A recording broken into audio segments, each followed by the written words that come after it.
Hello everybody and welcome to another video. My name's Jack and I am the Avid assistant. Now, since we've just passed the 1 year mark of making these videos, I thought we'd go back and revisit a topic that I did in one of the first initial videos that I uploaded, which was moving to the new Avid UI.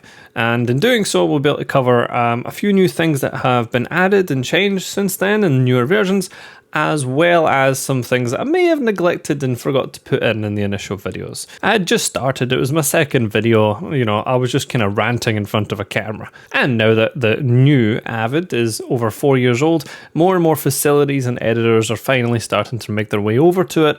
So now seems a good time to have a refresher and a better quality video to help those who are just migrating over for the first time. Now, I'm going to cover a number of topics in this video, but if you're coming to this video and you only want one thing explained to you, say the docked panels interface, or where your smart tools have gone, or exporting or dealing with battery import or something like that, then there are chapter markers down in the timeline below where you'll be able to jump right to a specific topic just like that and get a full explanation on that particular issue. So let's dive in. So when you first launch Media Composer, you'll see that the project window has changed a little bit.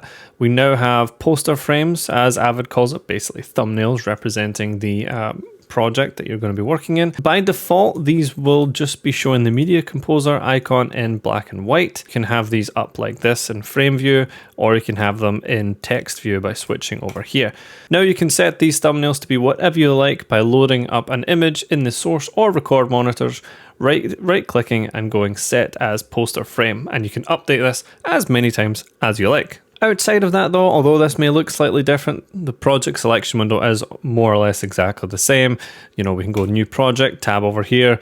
All our options here are more or less the same, with the exception of the choose from me option, which when selected will set your project properties later in the project after you bring in your first piece of media, and it will just set your project properties, so your resolution and frame rate, to match that piece of media that you've brought in. So if you bring in a video clip that's 1080p, 25 FPS, that's what it'll set your project to be. Now, for a lot of long-form Avid workflows, I wouldn't say this is necessarily the best way to go about it, since you might be working with varying resolutions of media inside your project, probably a set frame rate. So better off still getting your assistant editor or someone to set up your project manually for you, as I'm sure you will do. And we can also set the font of, you can see I've got this set font to be quite large here. I like big clear fonts. We can set that here in this little drop down menu, as well as choosing the columns that are displayed.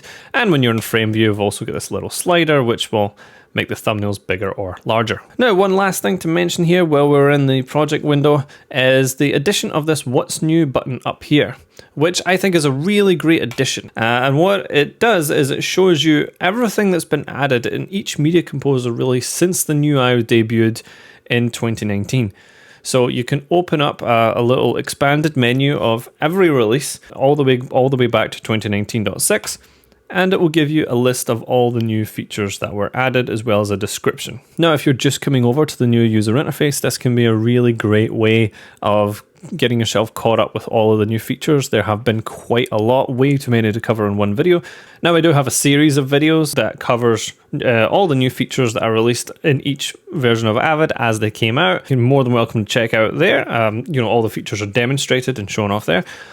But this is a good way to sort of get an overview if you're just coming over to the new UI and you want to see everything that's new. And there have been a lot of really great new additions, such as a batch renamer within the bin, HEVC support, bin and timeline maps, improved bin snapping, the ability to map much more functions to your keyboard, a search function within the command palette, a greater resizable audio mixer, up to 99 tracks of video and audio, the ability to export a Pro Tools session directly from Avid, and many others. Feel free to explore those later. This video is going over the major changes so that you can get straight up and running in Media Composer in the new version. But I'm pretty sure that covers the project window of all the new major changes. So what I'm going to do now is I'm going to create a new user setting so that you'll see what it's like with a fresh user setting coming in, and we'll see what's changed, move around, and we'll customize some stuff to suit our needs.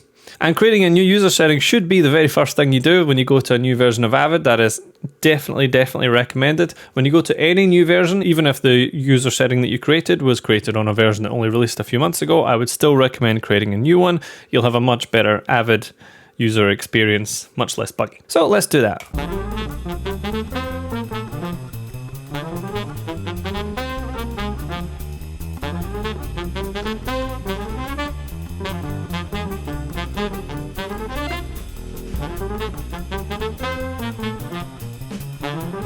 or create new user profile.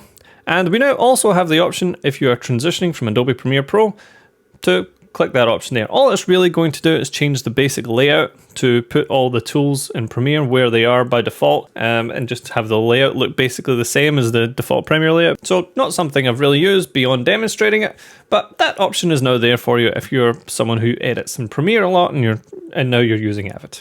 But we're going to use Media Composer default, and I'm going to say new UI user. Okay. Now, one last thing before we jump in and get started, I just want to point out the version of Avid that I'm using for this demonstration is 2023.3.1. The .1 was a patch fix to help Apple Silicon support, which is what I'm using here. And just so you're aware, the specs of my system and the Avid version I'm using for any given video is always in the video description for reference, just for checking and compatibility reasons. Now, moving on. Here we are, jumped into the project, and this is what we're greeted with. You'll notice that the UI does look a bit different here. We have this slider, and we have basically just a blank panel, and we have these buttons along the side to switch between workspaces. Now, long-time users of Avid will be well familiar with workspaces. Traditionally, we always access them through the Windows menu, Windows Workspaces, but Avid has now adopted a similar approach to both Resolve and Premiere by having actual buttons in the UI to jump to your specific workspaces. There is also a little arrow next to whatever one is active to save the current workspace, revert it to your last saved, restore the workspace to its default setting if it's one of the original 4, or to create a new workspace. And there's also a little menu down the end that will allow you to do that. And you can create new workspaces and stack them down below here as you go.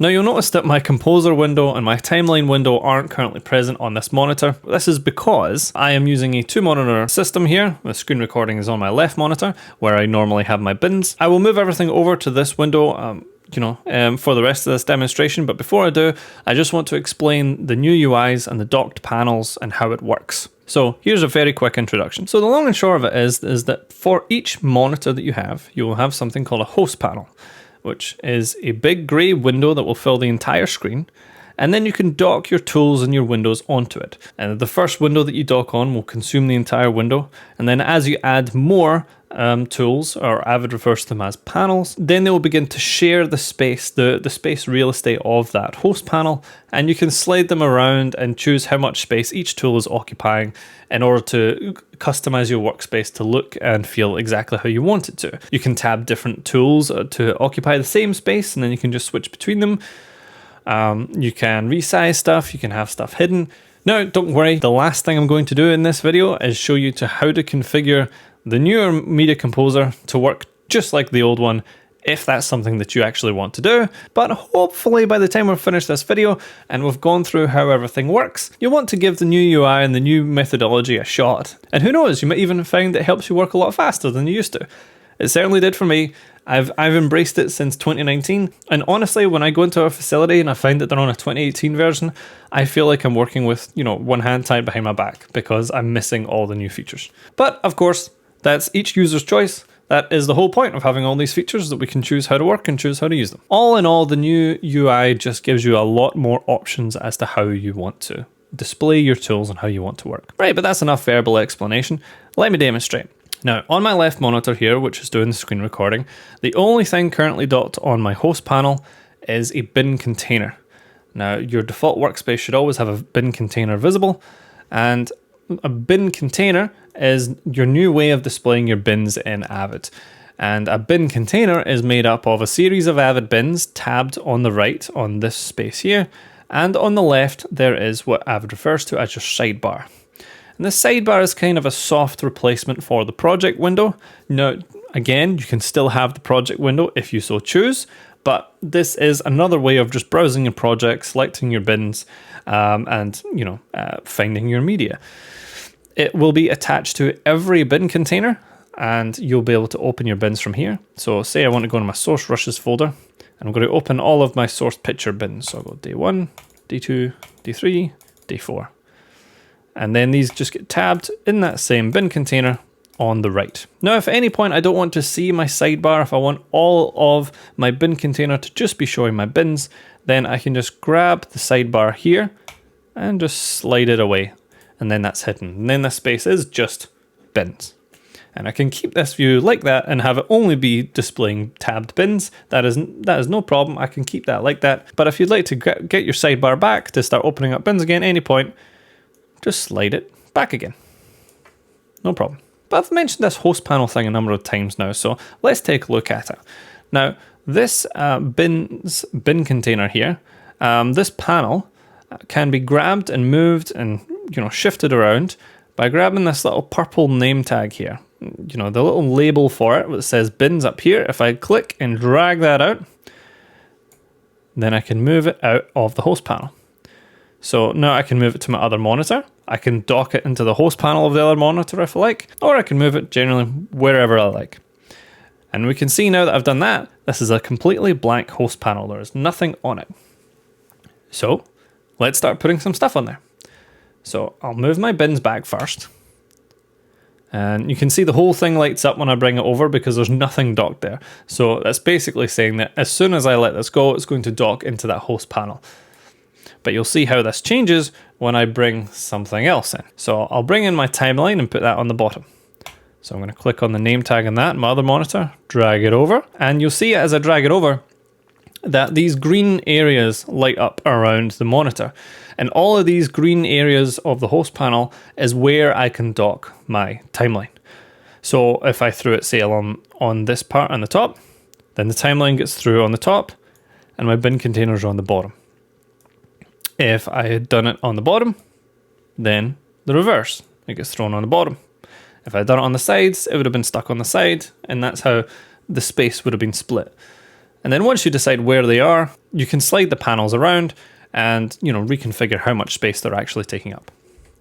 But lastly, let's grab our composer window, and then we have our basic setup complete. So I'll grab my composer window and dock it here into this little green one there. There we go. And now this should start to look and feel a lot more familiar like your basic Avid setup. And this is probably what you'll be looking at when you first boot up your Avid anyway, just either across your two monitors or on one monitor, whatever you're looking at. This will be your default setup. You'll have bins, composer, timeline. And there's how you would move your panels around and configure them. But I did mention earlier that you can have two panels occupying the same exact space in your workspace. You can have them tabbed along here so that this bin label, there will be bins here, and then audio mixer, effects palette, etc. So let me show you how to do that real quick as well. So I'll do it with the effects palette and the effects editor, and I'll throw them in the same space where my bins are, because that's something I do sometimes. So I'll go Tools, Effect Editor, and then just grabbing the label for the effect editor and holding the Option key on Mac or Alt if you're on Windows. And you'll see that now when we drag it near the panel label names, they glow a kind of greeny blue. And that means that if I let it go during that, it's going to dock inside that same panel space. So if I let it go in here with the bins, we can see that they're now occupying the same space, and I can just click to tab between them. I must admit, I am quite a fan of this approach. It allows me to have all my tools accessible very quickly without necessarily toggling to a different workspace. If I don't necessarily need all of the tools of the other workspace, but I just want to make a quick adjustment, I can just toggle and bring up the other tool right away. That way, if I'm on my edit timeline, I just want to make some quick sound adjustments, I can tab to my audio mixer there, adjust my levels, and then come back to my timeline.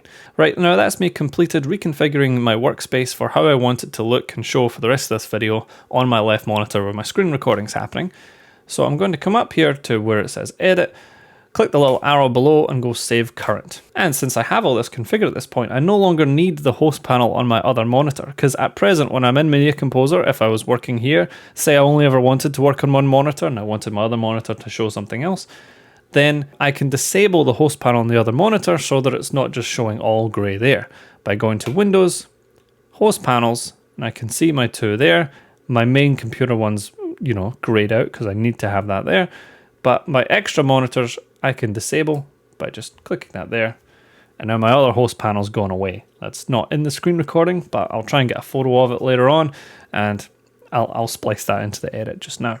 Now, depending on what version you are in the new UI, you might also want to go into your settings, which you can be found under the File menu, Settings, or using the keyboard shortcut that is up on screen right now. Then go into User, Interface, and changing this setting down here to when moving to a workspace to the last saved state. So by default now in Avid, it will jump to the last known state, so the last state that you had the workspace in. But I don't really like this being the default. I prefer to have it and load the last save state. So the last state of the workspace that I specifically saved it in, I want it in, jump back to that. Now, if the last known state works for you, if you just want to quickly reconfigure it and then it to jump back to how you've configured, that is fine. You can leave it with the default setting there as it is, and it might work perfectly fine for you. But me personally, I want any changes that I've made to my workspace to be deliberate and to be saved. So I'll jump to the last save state. So I'm going to hit apply there and OK. Now, while we're in the interface settings here, you'll notice that we now have 4 variations of the light dark interface. I normally go for the second to last one here, and we have 4 variations of the highlight color. I always prefer amber personally. Now, when the new UI first debuted, there was only, I think, purple and white as in these options, and this changed as the various updates of the new UI came out over the last 4 years. So depending on which version you are on, these may look different. Again, this video is being recorded on 2023.3.1. And all the classic settings here for your bins and timelines and viewers and your custom timeline backgrounds and whatnot can all still be found here under interface. And you can also configure your sidebar to have its own custom background color. So I'll configure this to say be, green. I'll give it a green sidebar. Custom bin backgrounds are allowed, but I'll do that on a case-by-case basis. I'll have a custom timeline background of purple. And then when we hit apply, we're going to have a bit more of a colorful workspace. This is starting to look a bit nicer. This is looking a bit better for me. So I'll OK out of the interface settings here.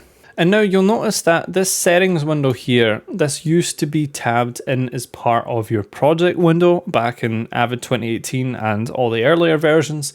It was tabbed in there along with your effects palette as well, but these are all now in separate places. So this is your settings window where you'll have your format settings for your project user and site settings. That's one window titled settings, that panel there. You can bring up the project window by going tools, project, and then you can still open bins classically from this window, should you like. And your effect palette is also under tools, effect palette there, which is again its own separate panel and window. Now, if you liked, you could have these all tabbed up together in this, occupying the same space in order to have it more or less how you used to have. So I'll throw my bins at the top there, settings, and effect palette. So those are all tabbed back, occupying the same space of the user interface once again, and then it's really not that different to how you used to have it that way. Now I'll note that this isn't an option I've went for in my own Avid. I don't tend to work this way, but note that that is an option. You can have all of these docked and tabbed together in one window once again, as you classically used to find them. Right, next up is the Smart Tools option. Now you'll notice that your Smart Tools and your various other options and on the timeline are no longer tabbed on the left here where those tools used to be. I think you used to have your Smart Tools and your audio keyframe button and stuff down here. All of your tools are now up here along the top of your timeline. But again, as I'll show later, we can completely reconfigure this back to more or less how it was if we like. Your smart tools you'll find are up here. And we have a few different options as to how we can select them and how we can configure them here. We can click to tab the smart tools on and off for both segment and trim. We can right click on either one and then choose the specific tool that we want on. Like say, just want the red tool there, or I just want the yellow tool there. Or if I quickly switch to my own user settings here, you'll see that we can just map to a key to quickly switch between the various options there. This is the option that I've gone for. I find this to be the quickest way of going about it. And we can quickly map this to your key by going to the command palette, smart tools, and then segment mode and trim type. Just drag and dropping them onto a key will allow you to quickly toggle exactly which variation of the smart tools that you want to currently use. You'll also note one change that's been made in the command palette here is we finally have a search bar. We can search through our various tools. So if I wanted add edit, there it's there, it shows up. Or if I wanted match frame, there it is, match frame and reverse match frame. So there you go, a much faster way of cycling through our tools. I can already hear people screaming that this should have just always been this way, but had to happen sometime. It's there, just be happy about it. Right, jumping back to our new UI user settings here for the remainder of the video. Right now, the next little thing to mention is audio scrubbing. Now, classically within Avid Media Composer, you would use the caps lock key to toggle your audio scrubbing on and off. This is no longer the case. The caps lock will not do this. It's about the only button in Avid that can't do this at this point. In fact, it no longer has a native button on the Avid keyboard. It must be mapped. So if you go to your command palette, toggle digital audio scrub, and you can map this to any key that you like in order to toggle your classic audio scrub on and off.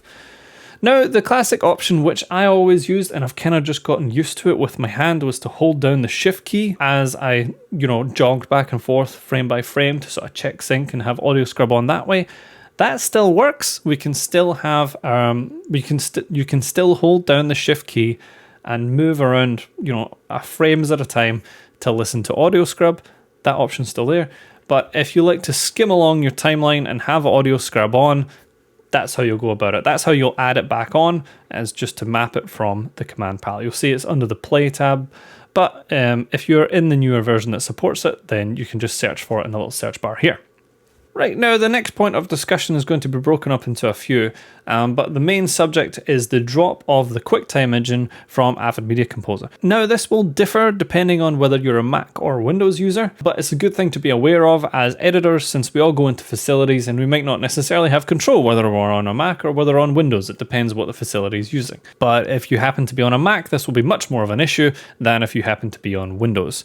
And this is because when Apple debuted the macOS Catalina, I believe it was, I think it was 10.15, they dropped support for 32-bit code and also completely dropped support for their own classic QuickTime engine. Now, the QuickTime engine in Avid Media Composer was something that Avid had used a lot. The file import function relied a lot on the QuickTime engine for importing a lot of stuff like H.264s, ProRes, things like that, as well as for exporting. If you went File, Export, QuickTime Movie, then it was using the QuickTime engine. So for a lot of Avid functions relied on this as its underlying engine for encoding media. Now this has largely been replaced at this point by Avid's own engine called UME, Universal Media Engine. And there are upsides and downsides to this. I'd say primarily upsides. This is a much, much faster, much more efficient engine, just by grace of it being a lot newer. Also, naturally with it being newer, it might not support quite as many formats as QuickTime classically did, although it does support a couple that QuickTime doesn't, like HEVC. But let's break this down and talk about the issues one by one in terms of how this change of moving from the QuickTime engine to UME, how it affects us Avid editors. So, first off is alpha mats. So classically in our import settings, we had options for importing alpha channels, which we still have, and there are still a number of files with an alpha channel that you can directly just go file, import, and bring them in. However, files like ProRes and DNX are no longer in this category.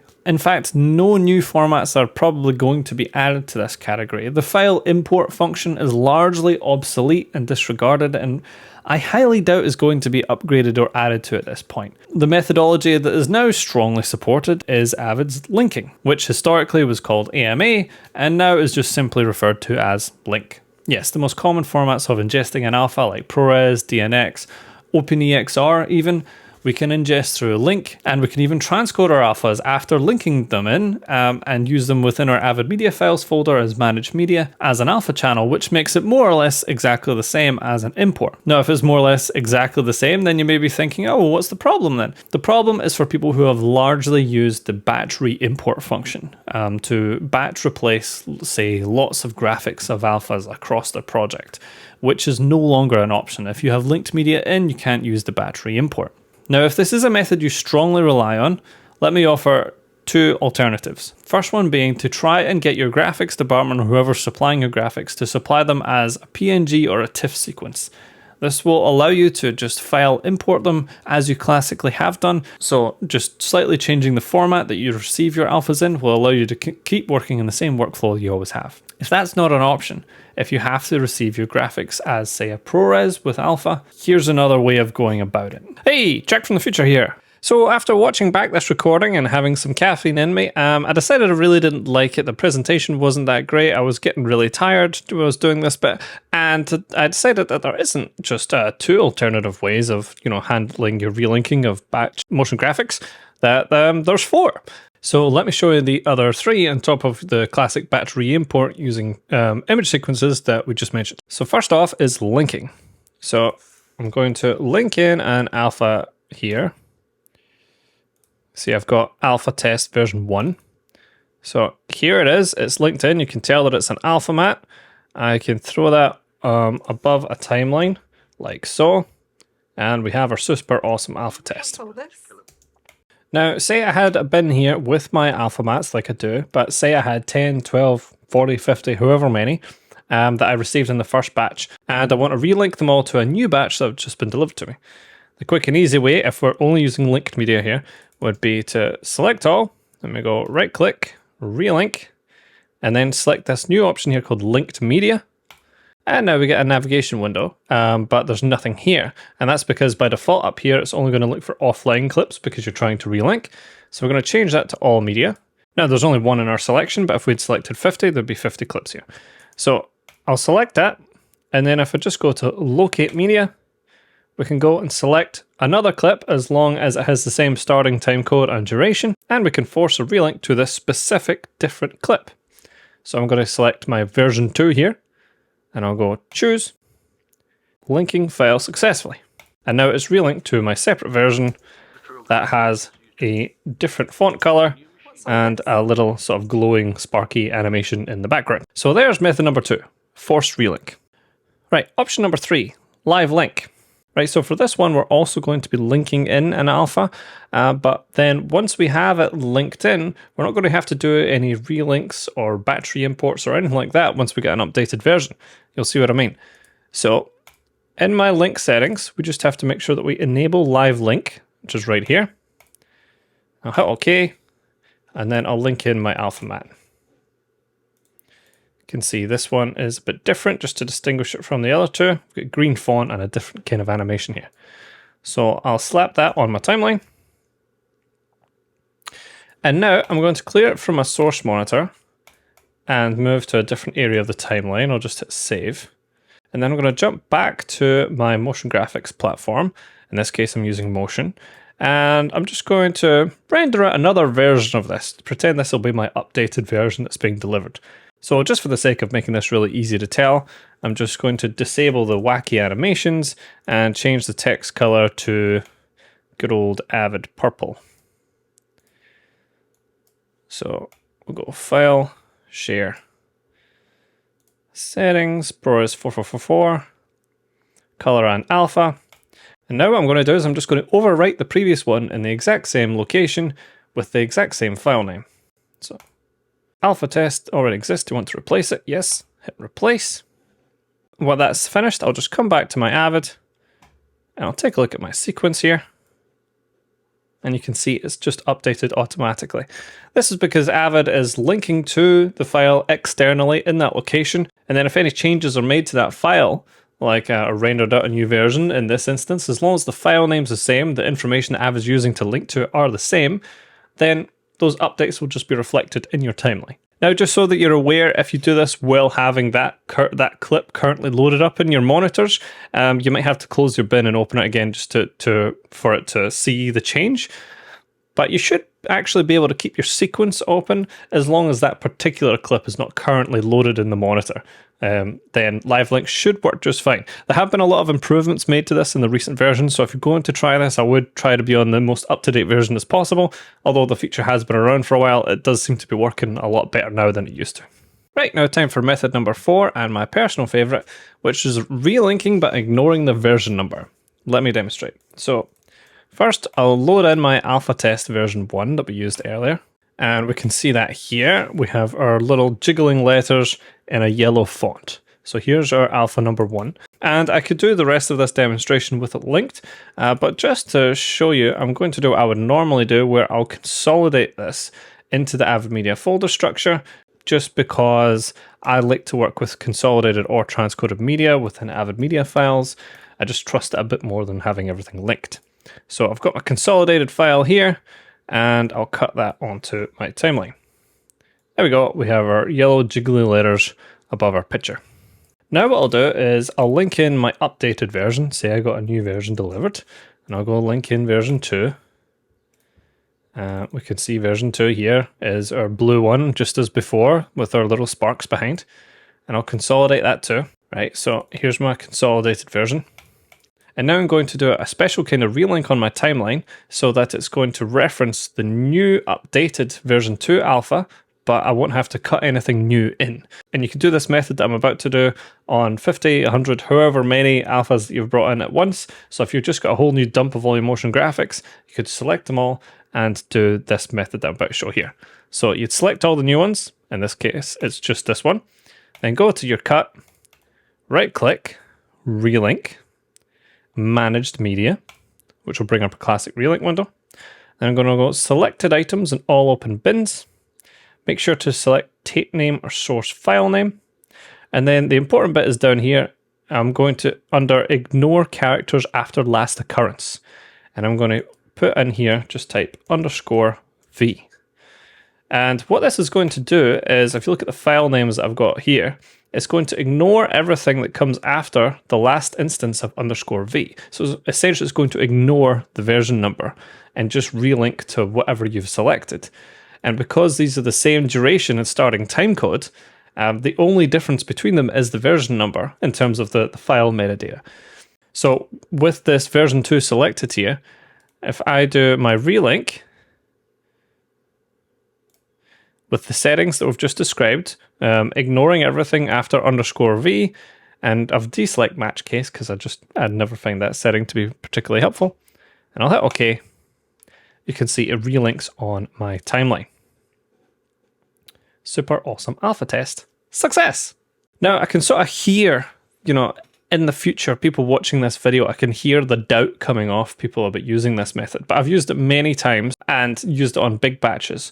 So I'm going to go away now and I'm going to render out a number of these alpha channels, lay them down on my timeline, and then batch relink them all at once. Give me a minute and I'll go do that. A wee minute later. Right, all done. So I've made a number of alpha mats here, just called alpha tests 1 through 5, and I've got version 1 of them all here, and those are purple. Alpha test 1, 2, 3, 4, 5, and those are sitting over my picture. Now in a new bin, I've also linked and consolidated in alpha tests 1 through 5, version 2, which are exactly the same, just a bluey color.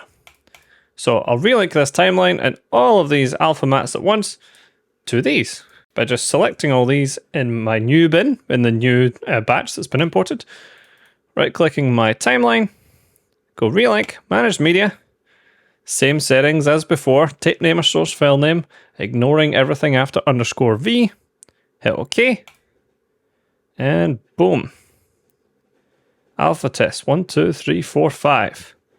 They have all been updated to version 2 in the timeline. And this would work for no matter how many of them you had been ingesting, whether it's 50, 100, if you had it across a whole feature. If you're doing your motion graphics outside of Avid in another program and you're bringing them in with alphas, this is personally my preferred way to go about it for relinking. The only thing to be aware of is if the duration of the clip has changed, then it could cause you issues here.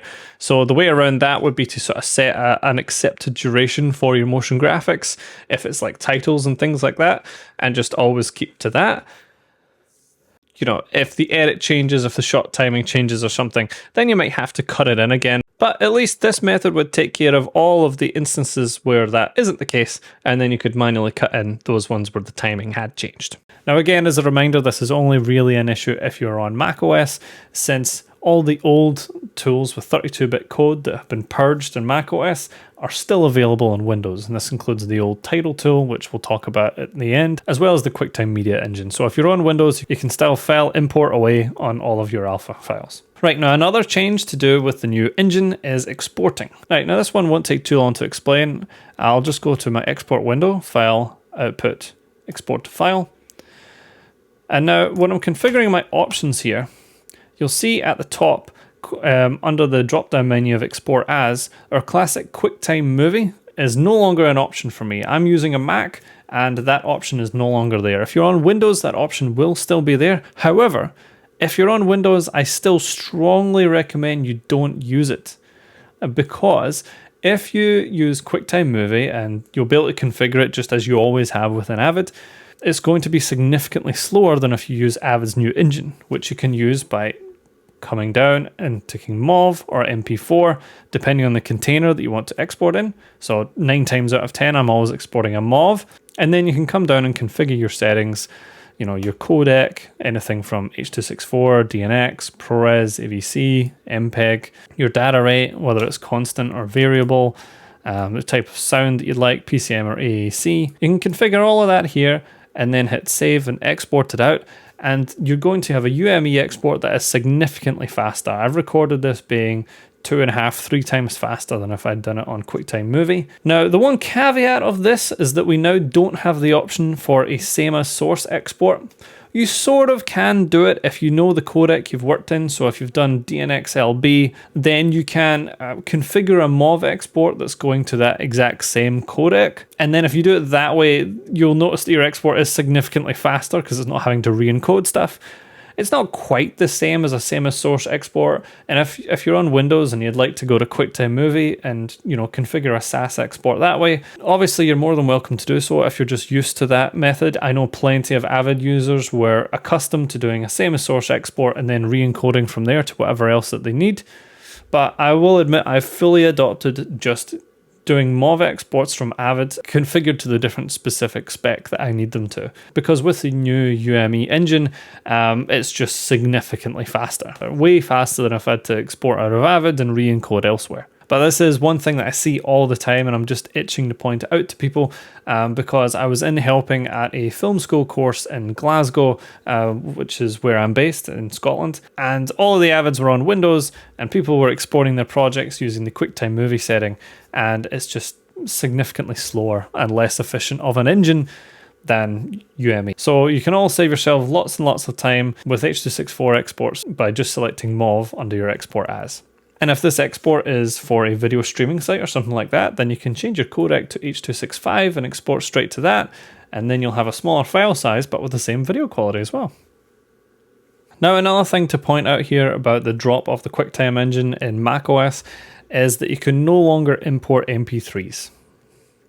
Yes, I know lots of us still have our sound effects as MP3 format, myself included, like here. You will not be able to import an MP3. You will get a little pop-up menu asking if you'd like to link and consolidate or link and transcode it, which you can do, but just as a heads up, you will not be able to import it. You'll still be able to import WAV files without a problem, so we can still import our production audio and any sound effects, music and all that you have as WAV files, but you'll not be able to import MP3s. For those, you are better to go linking, and then they will appear in your bin. And then you can go consolidate transcode, and you can either transcode them or consolidate to within your Avid media files. And during the consolidate, you can convert them if you like to rewrap to PCM, which will amount to more or less the same thing as if you go on file import. So my default way personally of working with MP3s now would be either this method, and I would just click relink to the media on the target drive. And then the link ones become .old, and then I can just get rid of them. And now I've got them within my Avid. Or I also have a compressor applet set up to convert any MP3 file to a WAV file quickly with a couple of clicks, and then I can bring it straight into Avid. Now, before I hear many people groaning about how this is, you know, a longer and painstaking process, you can still import this very, very quickly. I actually tend to browse my sound effects in the Finder by just clicking here and hitting preview. And then when you find the one that you like, if you hold the option key, you can drag and drop it straight into your bin. And then if you've got consolidate mapped to a key, then that's only a couple of extra keystrokes and then you're done. In fact, let me show you how quickly this can be without me talking and demonstrating while I'm doing it. I'll bring in these explosion effects again, just how I would normally do them. Right, so I've got my explosion sound effects here in the Finder, and you'll be able to see how quickly I can mimic that file, import, select my MP3s, import my files, how quickly I can replicate that old method. So starting your timers now.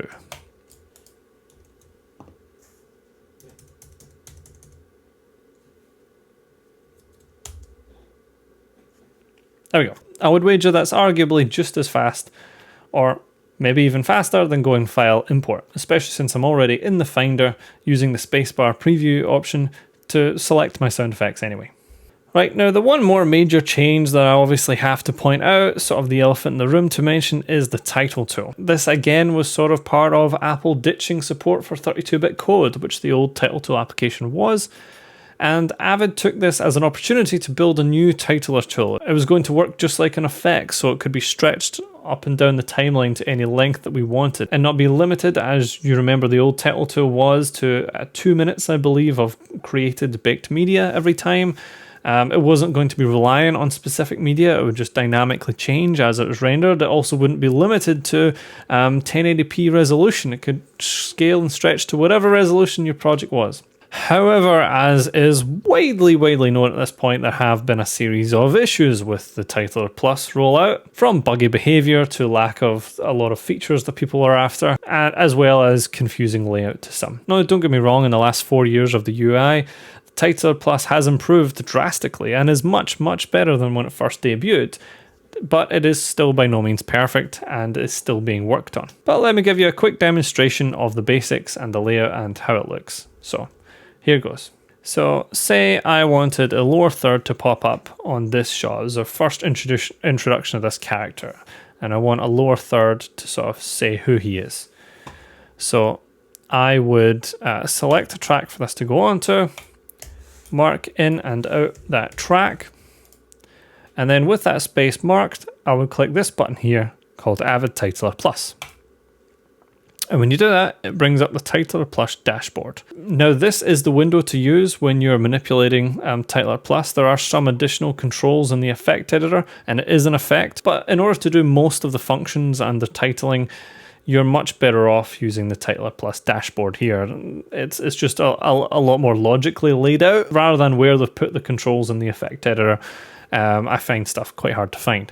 So if you're in your Titler Plus here, I'm just going to select our T over here for add a text field, and then just click anywhere in your record monitor, and I'm going to type his name. So I'm going to go Jerry, new line, bank manager. That's what our character is in this particular context. And you'll see it's come up, it's typed up here quite nicely. And actually, let me make this a bit bigger for you so it's easier to see. I'll just change this to a single monitor. There we go. So we have some text up, super basic, but say we want to lower it down here, add a little background square behind it, and we'll maybe change the color a bit in the font, for example. So if I click outside of the text and then click it again, we have a solid box around it. This is called the bounding box. And then I can just click and drag this around to move it wherever I would like. Now I have options down here where I can align this box to the middle of the frame, to the right of the frame, or to the left. So I will just align it perfectly to the left. So I'm going to choose to align this to the left and leave it down vertically where it was. But should you want this right dead center, for example, you could select center horizontally and center vertically, and then it would appear exactly in the center. But I'm going to throw this on the lower left. Right, now let's change our text a little bit, shall we? So if I double click in here, we can now select our text, but rather than clicking and dragging like this, which looks a little bit messy in Avid Titler, we can double click to select a specific word, or triple click, and it will select all of the text inside a specific bounding box. So with everything selected, I'm going to come down here to my fonts, and we actually get a preview of the fonts even just in the list here. And I'm going to come down, and I'm going to select Avenir next, which is a font that I usually quite like. And I'm going to make Bank Manager a little bit smaller. We want to hero his name. So I'm going to click and drag to select Bank Manager, and then come over here to font size, and I'm just going to dial this down to say 80. So now I've got Jerry, Bank Manager. Now we could leave it like that. That more or less covers Jerry, but I did mention before about creating a little background box behind it. So I'll click my shape icon over here for a rectangle, and then I'll just click and drag to create a shape. And now we have our shape, we have our background box, but it is in front of our text. So we're just going to use this button over here on the dashboard to send it to the background. But our background box is white and so is our text. So let's fix that. I'm going to fix that by changing the background box. I'll say, well, logical thing to do would be to make it black. So I'll double click fill color here, change it to black. But now we're looking a bit grim, so I'm going to make it a bit more fun actually. And I'll change it to a kind of nice blue. And why not change the text as well? We can use these buttons down here on the dashboard to cycle between our layers. So I'll select my text and I'll change the fill of that to yellow. There we go. So I've got Jerry, Bank Manager, inside our bounding box. And then to make this next part easier, I'm going to select both my box and my text, and then click this button here to group them into one item that I can manipulate the properties with in one go together. And then, just for a little finishing touch, I'll keyframe that box appearing on. So I'll just jump to my first keyframe and I'll slide that outside of the frame. There we go. Bye-bye. And so now if I play this along, you'll see it just slides on screen like that. Nice. So as you can see, the Titler Plus is definitely a usable tool, and it had the right idea. There's lots of good titling features there in it, and it's relatively simple to use. I like the layout of the Titler dashboard. A lot of the issues that I found have been mostly to do with performance, particularly if you had a lot of these on one timeline. If they weren't rendered, you were getting glitches and stuttery playback when it was trying to play them back down. And so this has led a lot of people to either move all their title creation to external tools like Photoshop or other Adobe products or Affinity, or since a lot of us are offline editors, to simply use the subcap effect or the timecode generator to make temp titles, which will be redone later. But again, this is mostly an issue on older machines, and if you're only making 1 or 2 titles in your whole timeline, Titler Plus should be fine. Right, now earlier in the video I did promise that I would reconfigure my Avid and my workspace to work just like the old 2018 one, and I promise that you can still do that. So let me demonstrate that. So first of all, I'm going to create a new workspace and I'm going to call it 2018, right? So there we go. So now let's reconfigure this to work just like the old way. So first off, I'm going to put this back to dual monitor. Then I'm going to go Windows, Float All Panels, which is going to turn everything into floating windows, just like before. So we have our floating windows. I'm going to move my timeline over here a bit. And I'm starting with the basics. So I've got my Composer window, a bin container, and my timeline. But instead of a bin container, let's get rid of that. Let's use the good old project window.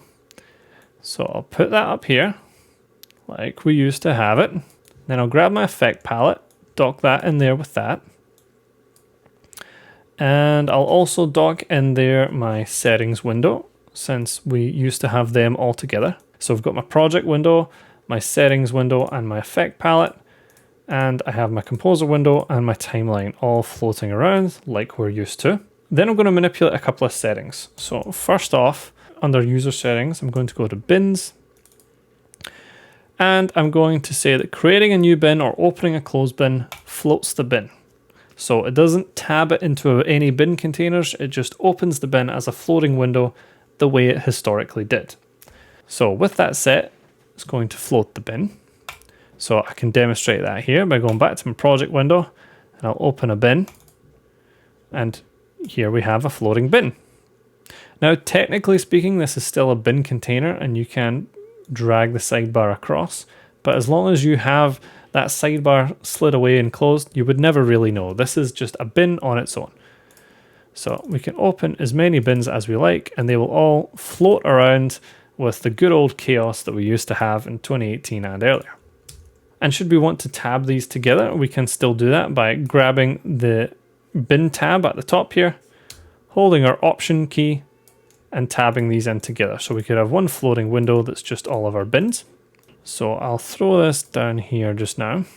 Now, what about our smart tools that we used to have down on the left of the timeline? Well, I can put those back too by going to Tools, Tool Palette, going to click on title because I don't currently have one. And it makes a little tool palette here. Now, this is a floating window with a whole bunch of tools that you can configure to have any tools shown that you like. And it can be of any size that you like, and you can dock it anywhere in your UI that you like. So I'm going to grab the label here where it says tool palette, and I'm going to dock this in my timeline window on the left. And then I'm going to slide it back a bit so it's just showing, so it's only really showing 2 rows. With that done, I'll open up my command palette and I can drag blank spaces onto all of these in order to clear out the default ones that are offered there.